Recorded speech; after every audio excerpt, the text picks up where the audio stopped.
ఈ కార్యక్రమం సమర్పిస్తున్నవారు అవార్డు గ్రహీతల మొట్టమొదటి ఏకైక original Thanjavur art academy, Kalasri Thanjavur art academy, door number 1164, near Panjagutta colony signals, Srinagar colony X road నుండి 9వ బిల్డింగ్, ఇండియన్ ఓవర్సీస్ బ్యాంక్ ప్రక్కన, హైదరాబాద్ 73.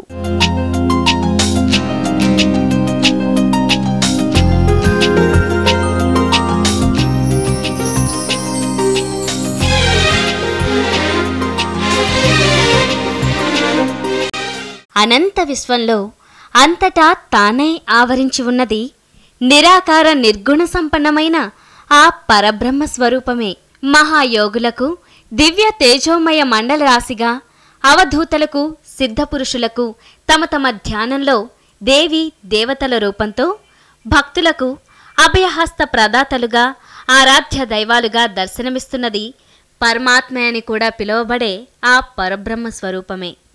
కానీ సామాన్యులకు ఇలాంటి దైవ దర్శనాలు కానీ, లేదా కనీసం దైవ స్వరూపాన్ని కూడా ఊహించుకోవటం దుర్లభంగా ఉండేది. ఇది ఒకప్పటి మాట. ఇలాంటి స్థితిలో మొట్టమొదటిగా సామాన్య ప్రజలకు దైవ స్వరూపాన్ని దర్శింపచేసిన దైవాంశ కళ చిత్రకళ.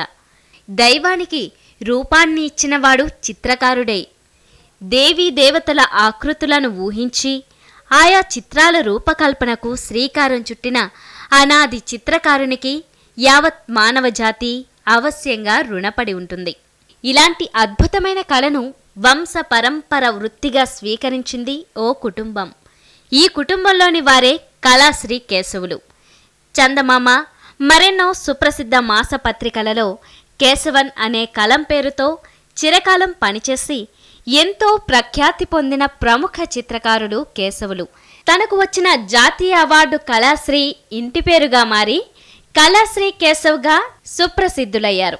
తెలుగు చిత్రకళ ఆణిముత్యం కళాశ్రీ కేశవన్. పుట్టింది చిత్తూరు.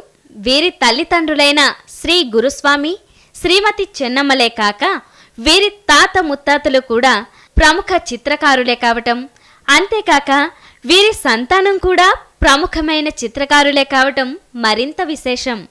40 సంవత్సరాలు చెన్నైని నివాసంగా చేసుకుని 2000 సంవత్సరంలో హైదరాబాద్లో స్థిరపడ్డారు. హైదరాబాద్ అమీర్పేట్ పంజాగుట్ట కాలనీ క్రాస్ రోడ్స్లో కళాశ్రీ అనే పేరుతో వెలిసిన కళానిలయం అరుదైన కళాఖండాలకు, అద్భుత తంజావూరు తైలవర్ణ చిత్రాలకు నెలవై ఆధ్యాత్మిక లోకంగా అలరారుతున్నది.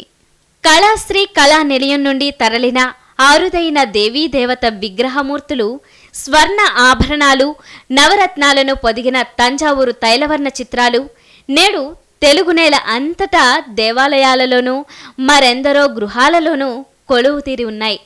ఇలాంటివి గుడిలోనూ గృహంలోనూ ఉండటం ఎంతో శుభప్రదం. వ్యక్తి లేదా కుటుంబం వారి వారి సాముద్రిక శాస్త్రం, సంఖ్యాశాస్త్రం, రత్నశాస్త్ర, సప్తవర్ణ శాస్త్ర, నాడి శాస్త్రాలను పొందుపరిచి అసలైన తంజావూరు చిత్రాలను బ్రహ్మీ ముహూర్తంలో స్వయంగా రూపొందించి వాటికి నవరత్న ఖచ్చిత స్వర్ణాభరణాలు అమర్చి కోరిన వారికి అందచేయటం కళాశ్రీ కేశవన్ గారి ప్రత్యేకత. చిన్ననాటి నుండి తంజావూరు తైలవర్ణ చిత్రకళలను ఉచ్ఛ్వాస నిశ్వాస చేసుకుని సుప్రసిద్ధ కళాకారుడిగా రాణిస్తూ తంజావూరు తైలవర్ణ చిత్రకళను విశ్వవ్యాపితం చేస్తూ ఎన్నో సన్మానాలు, సత్కారాలు అందుకున్న అతి విశిష్ట చిత్ర కళాకారుడు కళాశ్రీ కేశవన్.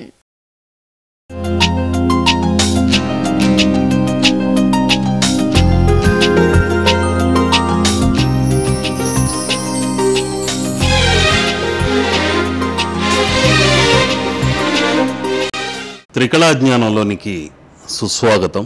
ప్రతి వారం ఒక్కొక్క ముద్ర గురించి, మంత్రతత్వాన్ని గురించి, యంత్రతత్వాన్ని గురించి, చిత్ర ధర్మాన్ని కూడా, మర్మాన్ని కూడా మీకు తెలియజేస్తూ వస్తున్నాను. శిల్పశాస్త్ర ప్రకారం కొన్ని దేవతా విగ్రహాలు ఎంత కొలతల్లో ఉండాలి, పంచతాళ కొలతలంటూ కొన్ని ఉన్నాయి. అభయ వరద ముద్రలతో కొన్ని విగ్రహాలు ఉంటాయి. రౌద్ర స్వరూపంతో అమ్మవారి విగ్రహం ఉంటుంది. ఆ శ్రీమన్నారాయణుడు అర్ధనిమిలిత నేత్రాలతో లక్ష్మీ కరుణా కటాక్షం కలిగేలాగా మనల్ని చూస్తుంటాడు. ఇక పరమేశ్వరుడు అంటారా, అర్ధ నిమిలిత నేత్రాలతో తపస్సమాధిలో కూర్చొని ధ్యానిస్తుంటాడు. విఘ్నేశ్వరుడు తొండం కుడి ఎడమలకి ఆనందంగా ఊపుతూ చెవులను విసనకర్రల్లా విసురుతూ అదృష్ట తరంగాల్ని మన ఇంట నింపుతాడు. ఇలా అనేక ముద్రలతో ఒక్కొక్క దేవతామూర్తులు చిత్రీకరిస్తుంటాం.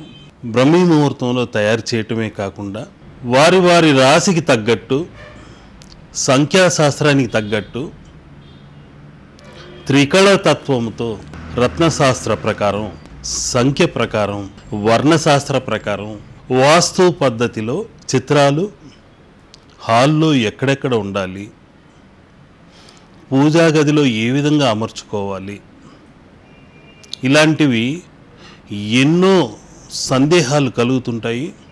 వాటికన్నిటికీ నివృత్తి చేసి ఏ విధంగా వాస్తు ప్రకారం దశకు తగ్గట్టు, దిశకు తగ్గట్టు దేవతామూర్తులను ఎలా అమర్చాలి అని ప్రతి వారం ఒక్కొక్క వరంలా ఉండాలని తప్పించి నా మనోదృష్టికి అందిన మరో సృష్టిని అత్యద్భుత మహిమాన్వితమైన శక్తి కిరణాలని ప్రసరింపచేసి పూజించి వారికి అందిస్తున్నాను. తీసుకున్న వారికి కొంగు బంగారమై వారి ఇంట సకల ఐశ్వర్యాలతో అదృష్టపు పంట పండుతుంది, పండి తీరాలి. అదే నా తపన, తపస్సు. ఆ తర్వాత దృష్టిలో రకరకాల దృష్టులున్నాయి. కొందరిది సౌమ్య దృష్టి ఉంటుంది, మరికొందరిది క్రూర దృష్టి ఉంటుంది, ఇంకొందరిది వశీకర దృష్టి ఉంటుంది. వారిని చూసిన వెంటనే తెలియకుండా చేతులెత్తి ఇలా జోడించి దండం పెట్టి మాట్లాడుతాం. ఇంకొందరిని చూసిన వెంటనే చిరాగ్గా మొహం పెట్టి మాట్లాడుతుంటారు, కనుబొమ్మలు చిట్లించి మాట్లాడుతుంటారు. వారి ముఖ కవళికలు చూపును బట్టి మారిపోతుంటుంది. కుజరేఖ ఇక్కడ వక్రంగా ఏర్పడి, శనిరేఖ మడతపడి, శుక్రరేఖలు వక్రీకరిస్తాయి. ముఖ కవళికల్లో ఫేస్ రీడింగ్ని బట్టి ఒక వ్యక్తి యొక్క ఆలోచన విధానాన్ని గురించి సునాయాసంగా చెప్పవచ్చు. కొందరు ప్రతిదాన్ని సీరియస్గా తీసుకొని కనుబొమ్మలు చిట్లించి నిశితంగా ఇలా కంటి చివరి నుండి చూసి మాట్లాడుతుంటారు. ఇంకొందరు కింది చూపులు చూస్తూ ఇలా బిక్కుబిక్కుమంటూ మాట్లాడుతుంటారు. ఏం మాట్లాడితే ఏం ముంచుకొస్తుందో ఏమో అన్న పద్ధతిలో ఉంటారు. ఇంకొందరు సూటిగా గుచ్చి చూస్తుంటారు. అవునా, ఇంకేదైనా చెప్పదలుచుకున్నారా, చెప్పేయండి అన్న ఆతృత వాళ్ళలో ఉంటుంది. ఇలా దృష్టి దోషాల్లో రకరకాల దోషాలు ఉన్నాయి, అర్థాలు ఉన్నాయి, పరమార్థాలు ఉన్నాయి.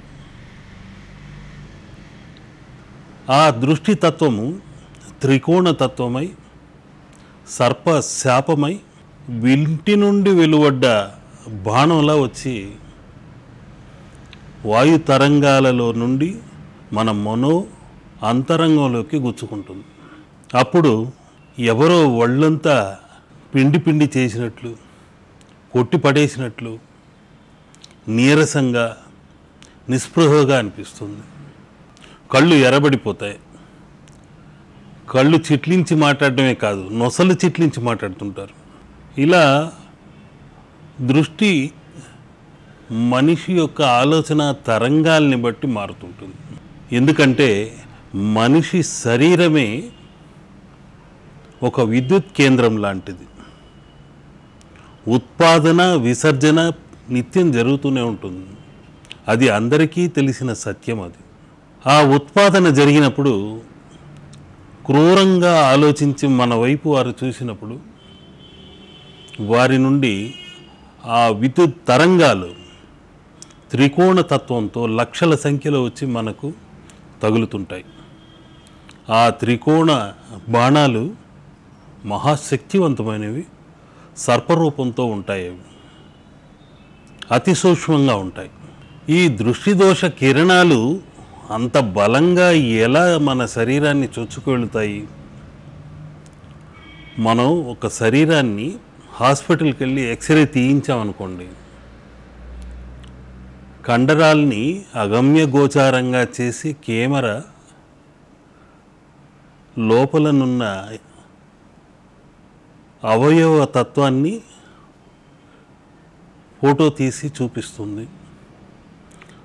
ఎముకలు విరిగినాయా లేదా అని కూడా తెలుపుతుంది. అదేవిధంగా మన ఎక్స్రే దృష్టి దోషాలు అగమ్య గోచారంగా ఉంటుంది. అతి సూక్ష్మంగా కంటికి కనిపించని తత్వంతో శరీరంలోకి ప్రవేశిస్తాయి. దాన్నే దృష్టి దోషం అంటారు.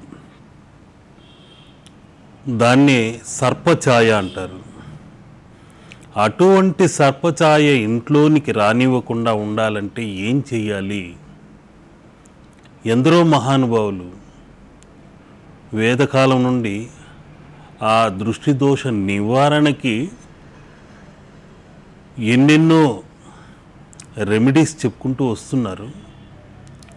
ఇప్పటికీ అది ఆచరిస్తున్నాం. ఎర్ర నీళ్లతో దృష్టి తీయడం, కర్పూరంతో తీయటం, చీపురు పుల్లలను వెలిగించి దిగతీయటం, అవి చిటపట పేలుతూ మండుతుంటే అబ్బా ఎంత దిష్టి తగిలిందో అనుకుంటుంటారు.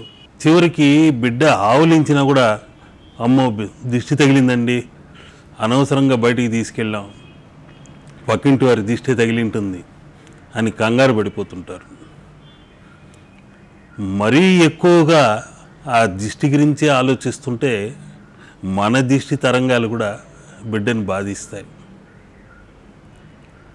ఏదైనా మితంగా ఉంటేనే హితం.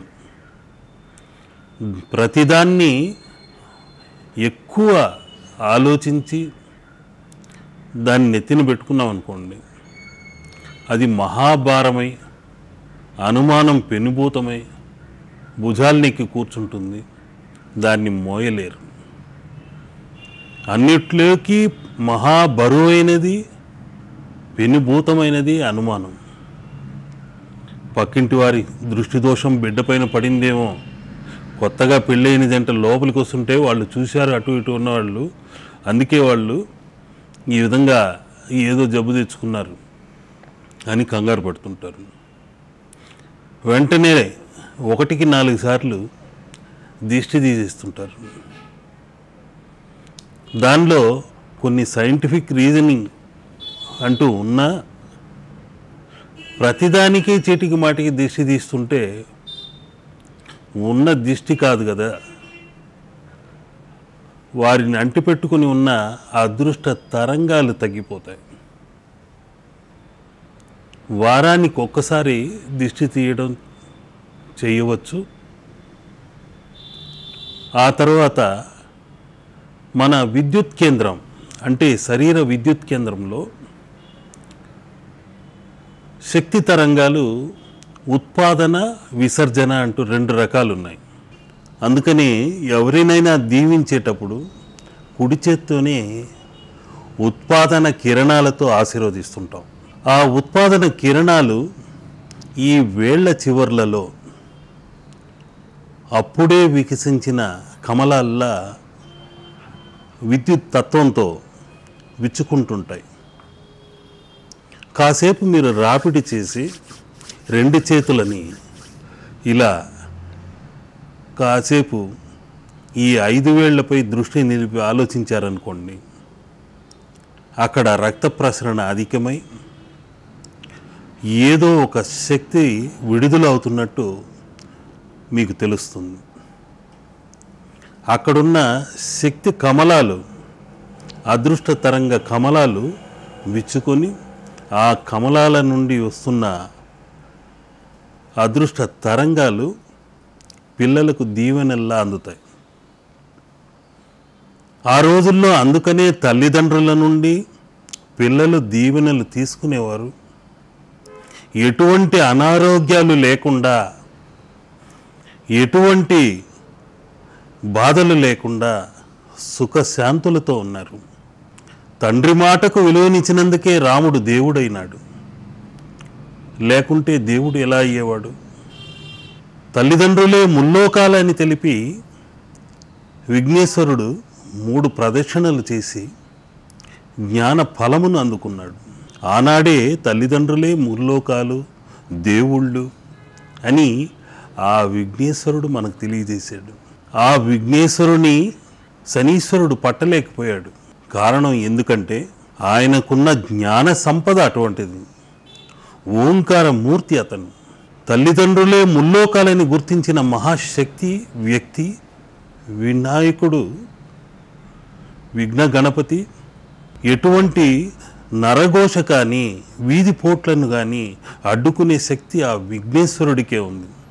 అందుకని వాస్తు ఉర్లీ గణపతులు అని ఈ విధమైన ఉర్లీ గణపతులను నీటిలో ఉంచి ఆ గణపతులకు నువ్వుల నూనె రాసి కాస్త కల్లుప్పు లాంటిది చిటికెడు ఉప్పు వేసి శనివారం తీసేస్తుంటే ఇంట్లోకి ఎటువంటి నరఘోష కానీ దృష్టి దోషం కానీ దరిచేరదు. అంతేకాకుండా ఈయన ముందు నుండి వస్తున్న నెగటివ్ ఎనర్జీని తొండంతో తిప్పి విసిరి పారేస్తుంటాడు. వెనక నుండి దురదృష్ట తరంగాలు వచ్చినా, నరఘోష లాంటిది వచ్చినా ఒక్క హనుమంతుడు మాత్రం తోకతో తిప్పి విసిరి కొడుతుంటాడు. ఆ శనీశ్వరుడు వీరిద్దరిని మాత్రం పట్టలేకపోయాడు. అటువంటి మహాశక్తివంతులు బ్రహ్మచారులు విఘ్నేశ్వరుడు, ఆ తర్వాత హనుమంతుడు. ఆ విఘ్న వినాయకుడు ఆవిర్భవించడానికి ముఖ్యమైన కారణం భూతత్వము. ఆ భూమి, మనం ఉంటున్న భూమి వినాయకుడి తత్వం. 4 రోడ్లు కలిసే చోట మట్టిని తీసుకొచ్చి, అందుకనే ఎలాంటి విఘ్నాలు, నరఘోష, దృష్టి దోషము ఇవన్నీ తొలగిపోవాలంటే ఇదొక్కటే ముఖ్యమైన మార్గము. చేతికి అందిన మట్టి ఒకటే చాలని ఒక తల్లి బిడ్డకు ఇలా దిష్టి తీసి నడి రోడ్డున పడేస్తుంది. ఆమె తీసిన దిష్టి దెబ్బతో ఆ దోషమంతా పటాపంచలైపోతుంది. ఆమె యొక్క తరంగాలు ఇలా తిప్పినప్పుడే వలయాలై సుడులు తిరుగుకుంటూ బయటకు వచ్చి వీధిన పడకపోతుంది. ఎటువంటి దృష్టి దోషాన్నైనా తొలగించే తత్వానికి చిత్రాల ద్వారా కీర్తిముఖుడిని మాత్రం ముఖ్యంగా నేను చిత్రిస్తుంటాను. వారు ఆ ఇంట్లో పెట్టిన వెంటనే ఆ కీర్తిముఖుడి యొక్క ముఖం సింహముఖంలా ఉంటుంది. అగ్నిశిఖతో, పదునైన కోరలతో మహోగ్రంగా చూస్తుంటాడు. ఆ పరమేశ్వరుడి ముఖం నుండి ఆవిర్భవించిన మరో ఉగ్రరూపం అది. రాహు ఛాయని మింగడానికి ప్రయత్నించిన మహోగ్ర శక్తి అటి. ఆ శక్తి తత్వాన్ని ఒక్కొక్క చిత్రానికి చిత్రించి ఓం కీర్తిముఖాయ నమః అంటూ ప్రార్థించి, ఈ చిత్రం ఉన్న చోట రాహుదోషాలు కానీ, శని ఛాయలు కానీ, ఎలాంటి సర్పదోషాలంటూ ప్రవేశించకూడదు అని ప్రార్థించి పూజించి వారికి ఇస్తుంటాను. తప్పనిసరిగా మంచి సంకల్పంతో మీరు తీసుకెళ్ళి హాల్లో కానివ్వండి, పూజా గదుల్లో కానివ్వండి అలంకరించండి. ఎలాంటి సర్పదోష ఛాయలు కానీ, దృష్టి దోషం కానీ, నరఘోష కానివ్వండి, వీధి పోటులు కూడా కానివ్వండి, అటువంటి వాటికన్నిటికీ అత్యద్భుతమైన నివారణ కలిగించేది కీర్తిముఖుడు ఒకడు. అందుకని మా తండ్రి గారు చిన్నప్పుడు నాకు ఉపదేశం చేస్తూ ఆ కీర్తిముఖుడిని ఏదో సింహం బొమ్మ గీస్తున్నట్టు ఊహించుకోకూడదు. ఓం కీర్తిముఖాయ నమః రౌద్రంగా మహోగ్రంగా చూస్తున్న ఆ కళ్ళల్లో ఒక విధమైన సంతోషకరమైన అభయం కనిపించాలి అని నన్ను చిన్న వయసులో ఒక్కొక్క గుడికి తీసుకెళ్ళి అక్కడున్న కీర్తిముఖుడిని చూపించి, ఆ కీర్తిముఖుడు కళ్ళు ఎలా ఉన్నాయో చూడు, రౌద్రంగా ఉన్నాయా, ఆ రౌద్రంలో ఆనందం కనిపిస్తుందా, ఆ ఎర్రటి చారలు ఎలా ఉన్నాయి, పదునైన కోరలు ఎలా ఉన్నాయి,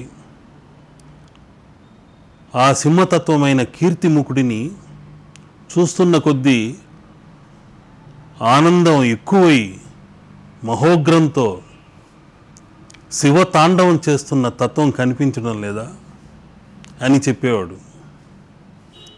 ఆయన సిద్ధయోగి కాబట్టి ఆయనకు అలాగా ఆ రోజుల్లో కనిపించేది.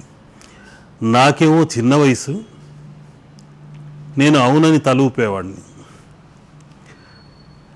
అవునవును, రౌద్రంగా ఉన్నా కొద్దిగా నవ్వుతున్నట్టు కనిపిస్తుంది అనేవాడిని. మెల్లమెల్లగా కొన్ని రోజులకి చిత్రాలని అన్ని గుళ్ళలోకి వెళ్ళిపోయి శిల్పశాస్త్రాన్ని అభ్యాసం చేస్తూ ఆ కీర్తిముఖుడిని దర్శించినప్పుడల్లా మా తండ్రి గారు చెప్పిన మాటలు నన్ను ఉత్తేజపరిచేవి. ఏదో పలకరించి అభయమిస్తున్నట్లు కనిపించేది. అంత రౌద్రమూర్తి ఆనందంతో అభయమిస్తున్నట్లే అనిపించేది. నాలోని చెడు దోషాలన్నిటినీ ఆయన తీసేసినట్లు అనిపించేది. ఆ తత్వం వల్లనో ఏమో మరి